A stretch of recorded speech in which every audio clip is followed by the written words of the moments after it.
So good morning, y'all. I think that's how you say it down here in Texas. Of course, I'm here on the contingent of and to represent this fine Users Conference Planning Committee. Like Jenny said, if you're interested in joining the steering team, please let us know. We're always looking for new volunteers.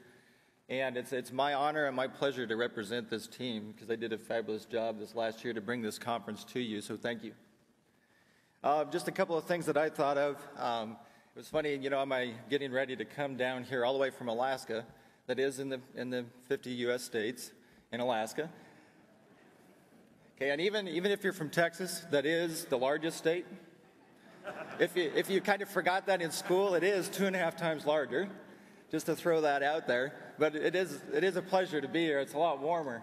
So I was getting ready on Monday. It takes us a while to get here, so I was getting ready on Monday. And I was sitting in my bedroom getting ready, packing my suitcase, and I grabbed my cowboy hat. My 8-year-old comes walking in, and he goes, "Dad," he goes, what are you doing with your cowboy hat?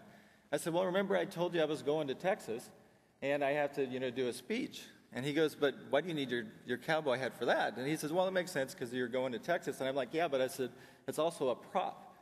I said, "For part of my speech." And he goes, "Well, how does that work?" And I said, "Well, it's all about wearing hats." I said, each one of us in our life, we all wear hats.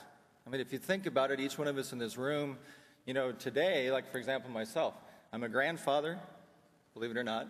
I'm a father, I'm a husband, I'm a friend, I'm a coworker. And then if you think about it in work, we're coaches, we're observers, we're observees. How many hats do you wear during the day? So my son was like, he goes, "Well, that makes a lot of sense."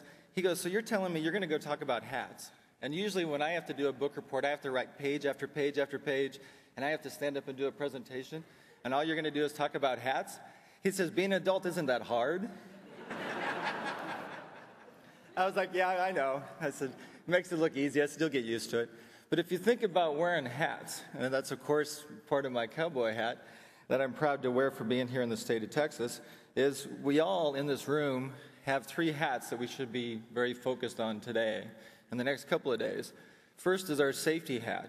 Everybody in this room, is part of a large change with safety, and we should all be very proud of that.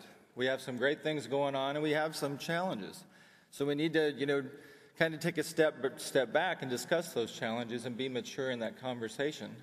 The person sitting next to you might have the golden answer, and you never know that without asking.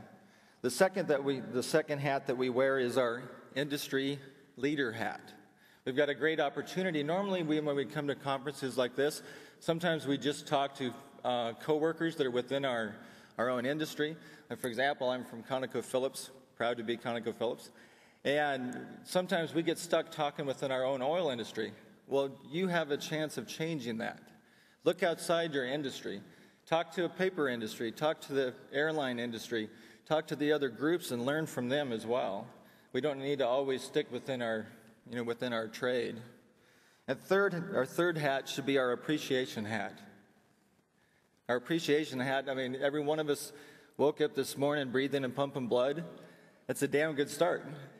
We should all be very appreciative of that. Of course, we're all fortunate to be employed, have companies that support safety and supplied us resources to be here. So we need to appreciate that. And thirdly, what we need to really appreciate is our coworkers back at home in the trenches, supporting us while we're here. So it's really important for you to take back those nuggets that you learn in the next 2 days, take those home and share those with your coworkers, because that's where we really can leverage change. So in closing, wear these hats with pride. Remember, if you keep doing what you've always did and fail and expect different results, you're going to fail. I think that was the definition of insanity I think they talked about.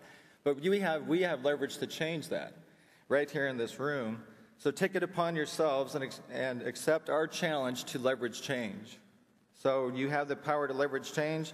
Take safety in action. Enjoy the conference, and thank you.